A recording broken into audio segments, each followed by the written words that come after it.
Justin બેબર જે singer છે હા. એમની વાઇફ છે એલી બેબર અચ્છા. મોડેલ છે ઈ. બરોબર. એમનું ભોગમાં અહીંયા હતું ને જ્યારે હા. ભોગ માટે ત્યારે એને આ હા, ટેકનિક તમારી બધી કીધી. આજનો આ વિડીયો હું મારા સ્વર્ગસ્થ સાસુમાં દેવેનીબેન ઓઝાને સમર્પિત કરવા માંગુ છું. અંકોડી કામ, ગૂંથણ કામ એમનું પ્રિય કામ હતું અને જ્યાં સુધી એમના હાથ ચાલ્યા ને એમણે કંઈક ને કંઈક અમારા માટે બનાવેલું છે અને હવે તો દેશ વિદેશમાં ક્રોશેટ વર્ક તરીકે આ કામ પ્રખ્યાત છે અને ખૂબ જ લોકો આ પ્રકારના ક્લોથ્સ પહેરે છે. બહુ જ ઝીણવટ ભર્યું કામ છે અને ધીરજ માગી લે એવું કામ છે. જસ્ટિન બીબરની વાઇફે જે આ કેપ પહેરેલી છે તે રાજકોટમાં જ એક વ્યક્તિ થકી બનાવડાવવામાં આવી છે અને એ વિભૂતિ છે જેમણે એમફાર્મ કરેલું છે અને માત્ર એક નાનકડા એવા આઈડિયાથી એમણે પોતે જ નહીં 300 બહેનોને સ્વાવલંબી બનાવ્યા છે. તો ચાલો હું માતંગી માકડ ઓઝા એમને મળવા જઈએ. મીનાબેન ભાવેશભાઈ પટેલ, આમ તો ઘણા લોકોએ સમાચારમાં પણ ન્યૂઝ સાંભળેલા વાંચેલા હશે અને એમને જોયેલા પણ હશે ઘણીવાર. આપણી ચેનલમાં પહેલી વખત આપણે મળીએ છીએ. મીનાબેન કેમ છો? બસ મજામાં, તમે કેમ છો? બસ મજામાં. હવે તમે શું કરો છો એ થોડું કહો. અમે છે ને હેન્ડ ક્રોશેટ હાથથી જે ગૂંથણ કામથી બનાવે એ બધી વસ્તુ બનાવી અને એક્સપોર્ટ કરીએ છીએ. બરોબર, એટલે આપણી સાદી ભાષામાં એને અંકોડી કહેવાય. હા, ગૂંથણ કામ. હા, એટલે એમાં કયા કયા સૂયાનો ઉપયોગ થાય છે? એમાં સિંગલ સ્ટીચ જે સિંગલ સૂયો આવે એ છે. એ છે ને. હા, બરોબર. અને તમે કેટલા બહેનો તમારી રીતે કામ કરો છો? અમારે અત્યારે 300 ઉપર બહેનો છે વર્ક કરે છે આપણી સાથે. બરોબર. અને તમે ઘરે આપો છો? હા, ઘરેથી જ વર્ક આપીએ છીએ. અલગ અલગ ગામ છે, સિટી છે. બરોબર. આખા ગુજરાતમાં અલગ અલગ જગ્યાએથી આપણે ઘરેથી જ લોકોને વર્ક આપીએ છીએ. બરોબર. અને તમે ટ્રેનિંગ દેવા પણ હા, જાઓ છો? ટ્રેનિંગ દેવા માટે. અચ્છા, એટલે ક્યાં ક્યાં ગયા છો? અને ઘણા બધા ગામમાં ગયા છે, જેમ કે ઢોલરા ગયા છીએ, ચિયાણા, કાકવડ ચિયાણા છે, રામપર છે, પછી જામકંડોરણા છે, ધોરાજી છે, જુનાગઢ છે, જામનગર, વરસદપુર. વાહ, સરસ. હવે આ વસ્તુનો તમને આમ આઈડિયા ક્યાંથી આવ્યો? પ્રેરણા ક્યાંથી આવી? મારી છે ને એક બોય છે જ્યોતિભાઈ, એમનો જન્મ થયો પછી એમના માટે મેં એક મોજડી બનાવડાવી હતી. એટલે મોજડી ગુથીને આખી બનાવે ને જે લોકો ઘરેથી આવી રીતે બનાવીને સેલ કરતા હોય એવા એક બેન હતા, એમના પાસે દિલાક્ષી પાસે કરાવી હતી. પછી હું લઈ એટલે મારા આજુબાજુવાળા બધાને આવું તો અમને આવડે એમ. પછી એ લોકો એમના માટે બી બનાવી જોઈને મોટી સાઇઝમાં ને એટલે કે આવું કંઈક કરીએ બીજું કરી શકાય, પણ આપણે જોઈએ કે એક્સપોર્ટમાં ચાલતું હશે આપણે ફોરેનમાં તો કરશું. પછી જોયું તો એક્સપોર્ટમાં તો હેન્ડ ક્રોશેટ પ્રોડક્ટ્સની બહુ બધી માંગ હતી, એટલે પછી ઓનલાઈન કેટલોગ્સ બનાવ્યો અને 3 દિનથી સ્ટાર્ટ કરી બનાવી. બહુ જ સરસ. કેટલા વર્ષ પહેલા આ તમને? મેં 2013 મારો બિઝનેસ રજિસ્ટર 10 કર્યો હતો. વર્ષ. હા, તો 2013થી સ્ટાર્ટ કર્યું છે. બરોબર. એટલે તું કહી શકાય કે પહેલા તમે ગૃહિણી જ હતા? ના, હું જોબ કરતી હતી. બરોબર. ફાર્મા કંપનીમાં. અચ્છા. પછી મારે જ્યોતિર્મય આવ્યો એટલે મેં જોબ મૂકી દીધી. પછી મેં બિઝનેસ સ્ટાર્ટ કર્યો. મેં કેમિકલનો અને ત્યારે કેમિકલનો બિઝનેસ છે જ અમારો, મેઇન બિઝનેસ કેમિકલનો જ છે જે ભાવેશ સંભાળે છે. બરોબર. અને કેમિકલનો બિઝનેસ અમે પછી બિઝનેસ સ્ટાર્ટ કર્યો, કારણ કે હું જોબ કરવા નથી જઈ શકતી એટલે અમે બિઝનેસ સ્ટાર્ટ કર્યો. તો બિઝનેસ જ કરવાનો. બરોબર. પણ આ ક્રોશેટનો એક સેગમેન્ટ એમાં એડ કર્યો. અચ્છા, વાહ વાહ, બહુ જ સરસ કહેવાય એમ કે તમને આઈડિયા આવ્યો અને તમે એકલા તમારા પૂરતું નહીં ઘણા બધા લોકોને રોજગારી આપી. કોઈ એવો અનુભવ જે તમારે શેર કરવો હોય? અમારી જે પ્રોડક્ટ અમે એક્સપોર્ટ કરીએ છીએ ને, એટલે અમારી જે બાયર છે ને એમને પ્રોડક્ટ સેલ કરી તો એમાંથી જે હેલી બેબર કરીને છે મોડેલ, એમનું એક વોગ મેગેઝિનમાં 8 ડેઝનું એક વીકનું બીચ પર શૂટિંગ હતું. એમાં એ રોજ અમારી કેપ પહેરતી. ક્યાં વાત. તો વોગના જે ફ્રન્ટ પેજ પર એમનો ફોટો આવેલો છે ને એમાં અમારી કેપ પહેરેલી છે. વાહ, સરસ. બીજો એવો કોઈ અનુભવ કે તમારા થકી રોજગારી મળી હોય ને એને તમને કંઈક થેન્ક યુ કે કંઈ પણ એવી રીતનો કોઈ અનુભવ હોય? હા, ઘણા બધા મોસ્ટ ઓફ બહેનો એમ જ કહે છે કે અમે આ સ્ટાર્ટ કર્યા પછી અમને બહુ મજા આવે છે. જેમ કે કોઈને ફ્રસ્ટ્રેશન હોય, કોઈ ડિપ્રેશન હોય તો એમાંથી બહાર નીકળે, કોઈની જરૂરિયાત હોય તો એમને પૈસા મળે અને એમનો કોઈનો ટાઈમ ન જતો હોય તો એમનો ટાઈમ સરસ સ્પેન્ડ થાય. બરોબર. હોય છે કે બહેનો એમ કહેતી હોય છે કે ઘરના કામમાંથી સમય જ નથી મળતો. એ બહેનોને તમે શું કહેવા માંગો છો? આપણને કાઢવો હોય તો એટલો તો સમય મળી જાય. ધારો કે તમે 1 કલાક કરો તો બી આ સારું છે, એમ કે તમને ઇન્કમ પણ થાય અને એ ક્રોશેટ એક વન કાઇન્ડ ઓફ મેડિટેશન છે, તો તમને હેલ્થ માટે પણ સારું છે. બરોબર. એક્સપોર્ટ તમે? અમે ઇટાલી છે, મોરિશિયસ છે, ડેનમાર્ક છે, નેધરલેન્ડ છે, મેક્સિકો છે, બરોબર, ઓસ્ટ્રેલિયા છે, ઘણી બધી. બરોબર. અને તમને તમારા ફેમિલીમાં કોણ કોણ છે અને તમને ટાઈમ આટલું બધું મેનેજ કરવું એટલે તો અઘરું પડી જતું હોય? મારા સાસુ છે, મારા નણંદ છે, મારો એક દીકરો છે અને મારા હસબન્ડ. અમે 5 જણા છીએ. બરોબર. તો કેવી રીતે મેનેજ કરો છો સમય? ટૂંકમાં બધા બહેનોને હેન્ડલ કરવા પડે. આપણે જોબ કરતા હોય તો કેવું બધું કામ કરીને નીકળી જઈએ, એવી રીતે સવારમાં મોસ્ટ બધા કામ 9 વાગે ત્યાં પતી જાય, પછી સ્ટુડિયો આવી જવાનું, બરાબર. 12 સાડા 12 સુધી રહીએ અહીંયા, અને પછી ઘરે જઈને રસોઈ બનાવીએ, ઘણા બધા કામ પતાવીને 3 વાગે પાછા આવી જઈએ, વાહ. 6:30 સુધી અહીંયા રહીએ. બહુ જ સરસ. મારા હસબન્ડનો ફૂલ સપોર્ટ છે, બધું મેનેજ કરવાનું, ટ્રેનિંગમાં જવું હોય તો ત્યાં અમને બધું લેવા મૂકવાનું, પછી અહીંયા બી કાંઈ પણ લેવા જવાનું હોય, ક્યાંય મૂકવાનું હોય કે કંઈ અટકતું હોય તો બધું એ હેલ્પ કરે. બરોબર. અને તમે આ બતાવો ને. અચ્છા, આવું તમારે બનાવવાના તમારો ઓર્ડર આવ્યો છે, બરોબર? હા. તો આ એક બનતા આમ અંદાજે તમને અનુભવ હોય કેટલા વખત લાગે? આ એક આખું પીસ બનતા છે ને અપ્રોક્સ 20 days તો થાય. હા. અને એક વુમનથી ના બને.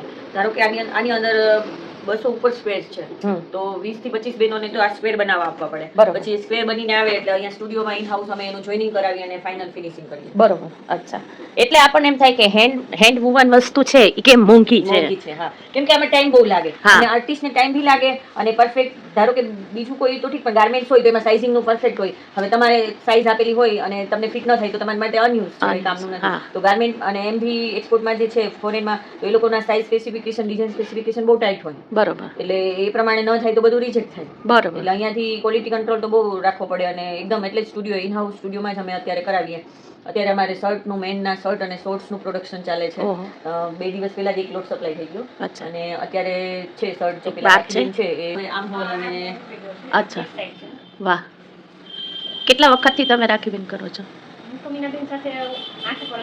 વાહ વાહ.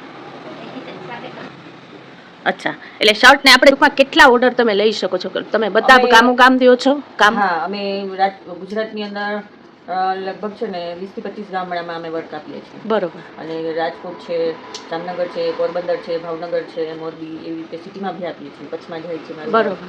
બરોબર. અને તમારી સાથે જોડાવવું હોય તો શું કરવાનું રહેશે? આપણી સાથે જોડાવવું હોય તો સિંગલ બેન હોય તો આપણે જોડાઈએ જ છીએ, આપીએ જ છીએ વર્ક, પણ પોસિબિલિટી એવી મંડળી કે એવું ગ્રુપ બનાવે એ લોકો, હા. તો આપણે જ્યાં બી એનું ગ્રુપ હોય ત્યાં જઈને આપણે એને ટ્રેન કરી આવીએ અને મટીરિયલ્સ ને બધું આપી દઈએ, અને પછી એમનું કુરિયરવાળા સાથે સેટિંગ કરાવી દઈએ કે આપણે અહીંથી મોકલાવી તો ત્યાં એના ઘર સુધી પહોંચી જાય, અને પછી એનું રેડી થઈ જાય એટલે કુરિયરવાળાને ફોન કરી દે તો એના ઘરેથી કુરિયરવાળા લે છે. બરોબર. સરસ. એટલે હું તમારો નંબર આમાં આપી દઉં. હા, બરોબર. એટલે કરીએ છીએ. બરોબર. અને કોણે પહેરી હતી તમે કીધું ફરી એક વખત? હેલી બેબર, જસ્ટિન બેબર જે સિંગર છે, હા. એની વાઇફ છે હેલી બેબર, અચ્છા. મોડેલ છે ઈ. બરોબર. એમનું ભોગમાં અહીંયા હતું ને જ્યારે હા. ભોગ માટે, ત્યારે એને આ હા, ટેકનિક તમારી બધી કેવી રીતે પછી આ બેગ છે. અચ્છા. બધી અમારી એક્સપોર્ટની છે. એટલે આ બધું અમે જનરલી અહીંયા સિંગલ પીસ બનાવીને સેલ કરીએ એવું નહીં, બ્રાન્ડ સાથે ટાઈપ કરીને એમના ઓર્ડર્સ પ્રમાણે જ કરવાનું અને સપ્લાય કરવાનું. એટલે અહીંયાથી અમે કાંઈ સેલ નથી કરતા. બરોબર. અથવા કોઈને બનાવડાવવું હોય તો એમ બનાવી નથી દેતા, માત્ર આપણે બલ્કનું જ છે. હા. વાવ. હા.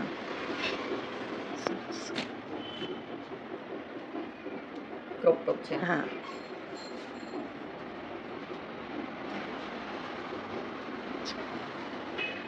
આ પણ મસ્ત છે. અચ્છા, આમ તમને પ્રાઇસ અંદાજે આની કેટલી હોય છે? આની છે ને એક્સપોર્ટ તમે કરો ત્યારે એક્સપોર્ટ વાળા કેટલામાં વેચે? તમારી તો અમે તો 500 ની આસપાસ આપીએ, જે લેબર કોર્સ ને જે બીજા બધા કોર્સ ને થ્રેડ ને બધું થતું હોય એ કરીને. પછી એ લોકો તો 1000 રૂપીસ. હા. ઇવન આ પેન્ટ છે કે બધું થઈને બહુ કોસ્ટલી થઈ જાય. કોસ્ટલી થઈ જાય. પેન્ટ તો અમને 3,000-3,500 માં પડે. હા. કારણ કે એમની અંદર થ્રેડ જ એટલા છે. 1000 રૂપીસનું તો થ્રેડ થાય, અને લેબર કોર્સ 2,500 જેવી લેબર કોર્સ થાય છે. કોઈ બિઝનેસ ધારો કે કોઈને કરવો હોય તો એમને તમે શું કહેશો? કરી શકાય. અમારે ઘણા બહેનો મારી સાથે વર્ક કરીને પછી પોતાનું સ્ટાર્ટ કર્યું હોય. એક છે બેન શીતલબેન કરીને, પહેલાં આપણી સાથે વર્ક કરતા, પછી એમનું ગ્રુપ બનાવ્યું, પછી એમને અત્યારે પોતાનો બિઝનેસ કર્યો. પણ એમને એક્સપોર્ટ નહોતું આવડતું, એટલે શું લોકલી ઓર્ડર્સ લઈને કરે છે. એક્સપોર્ટ માટે તો તમારે એમનું સ્ટડી અને એક્સપિરિયન્સ જોઈએ. મારે તો એક્સપિરિયન્સ બી હતો ફાર્મા કંપનીમાં એક્સપોર્ટના ડોક્યુમેન્ટેશનનો, અને પછી મેં MBA બી કર્યું એક્સપોર્ટ બિઝનેસ ઓપરેશન. વાહ વાહ. તમને ક્યારે એવો અનુભવ થયો? તમે શરૂઆતમાં તો ક્યારેક એવું થયું હશે ને કે નથી કામ થતું કે કાંઈ? કેમ કે પહેલા તો રો મટીરિયલ આપણને જનરલી મારે આ બધું કોટનના થ્રેડમાં જ વર્ક થાય છે, કારણ કે ફોરેનમાં એ લોકો નેચરલ પર વધારે જાય છે. જેમ કે આપેલી આ બાસ્કેટ છે એ સવઈ ગ્રાસની છે, એમના ઉપર અમે વર્ક કરશું એ બી કોટનના થ્રેડથી જ કરશું, અને આ બધું અમારું કોટનના થ્રેડમાં જ છે. તો ક્રોશેટના કોટનના થ્રેડ મળવા બી મુશ્કેલ. અને રાજકોટમાં મળે તો એ એક બોલ મળ્યો આજે તો કાલ પછી એ સેમ કલરનો ના બી મળે. તો બલ્ક ઓર્ડર માટે તો શરૂઆતમાં તો એના માટે બહુ મેં સર્ચ કર્યા, થ્રેડ્સ બધા અલગ અલગ જગ્યાએથી, ગોવાથી, દિલ્હીથી, અમદાવાદથી, બધી માર્કેટમાં જવાનું, સર્ચ કરવાનું. અને બીજું આપણને કોઈને કહીએ ને કે બલ્કમાં જોઈએ છે તો એમ કે તમારે બોસ સાથે વાત કરાવો. જનરલી લેડીઝ આ ટાઈમ મતલબ બિઝનેસમાં હોય એવું મેન્ટાલિટી લોકોને ઓછી હોય એમ કે તમારે બલ્કમાં જોતું હોય તો એના માટે આપણે એમ કહીએ કે પ્રાઇસિંગ માટે ડિસ્કસ કરવું છે, બાર્ગેન ને કરીએ તો એમ કે તો તમારા બોસ સાથે વાત અચ્છા, એટલે હજી એ મેન્ટાલિટી છે ખરી કે લેડીઝ ના કરી શકે. હવે એટલી ઓછી થઈ ગઈ. મેં જ્યારે સ્ટાર્ટ કર્યું ને ત્યારે એવું હતું. એટલે રો મટીરિયલ માટે તો મેં એટલું બધું રિસર્ચ કર્યું છે ને કે આખું આકાશ પાતાળ. પણ આ આખું એકચ્યુઅલી રો મટીરિયલ નું જ કામ છે કે ઈ જેટલું સસ્તું પડે એટલું તમને પછી કામ કરતા તમને અને જે જોઈએ છે જે રેગ્યુલર સપ્લાય તમારું ક્વોન્ટિટીમાં હોય તો જ તમે વર્ક કરી શકો. બાયરે આજે એક આ વસ્તુ મને કરાવી, પછી નેક્સ્ટ ઓર્ડરમાં સેમ કલર જ હોવો જોઈએ, તો સેમ કલર નું પાછું ડાઇંગ થઈને સેમ કલર નું જ આવવું જોઈએ. એટલે ભી અને ટાઈમલી ભી મળવું જોઈએ. તમારી પાસે થ્રેડ ના હોય ને ઓર્ડર પેન્ડિંગ હોય તો તમે સપ્લાય ના કરી શકો. તો ટર્નઓવર કેટલું છે? મારું લાસ્ટ યર 75 લાખ હતું. વેરી ગુડ, બહુ જ સરસ. અને તમારા કરતાં મને વધુ એ ગમે છે કે તમે એકલા નહીં, તમે તમારી સાથે કેટલા બધાને લઈને ચાલો છો. એટલે એ બહુ મોટી વાત છે કે ભાઈ એકને નથી કમાવું, તમે તમારી સાથે કેટલાયના ઘર ચલાવતા હશો. આના ઉપર ઘણા બધાના ઘર નિભતા હશે. ઘણા બહેનો છે કે જે જરૂરિયાતથી વર્ક કરતા હોય તો એમના સપોર્ટ થાય એના ઘરમાં એમને. આપણે ઘણી વખત એમ વિચારતા હોય છે ને કે દુનિયા સ્વાર્થી છે, પોતાનું જ વિચારે છે, પણ મીનાબેન જેવા પણ ઘણા લોકો છે કે જે પોતાની સાથે પોતાની આજુબાજુના લોકો અને એનાથી પણ વિશેષ કે ગામ ગામ જઈને ટ્રેનિંગ આપે છે અને બહેનોને પોતાના પગ ઉપર ઊભા રહેવા માટે પ્રેરણા આપે છે. Thank you so much Minaben. બહુ જ સરસ, મને ખૂબ મજા આવી તમારી સાથે. મળીશું કોઈ નવી જ આવી વિભૂતિઓ સાથે. ત્યાં સુધી રજા.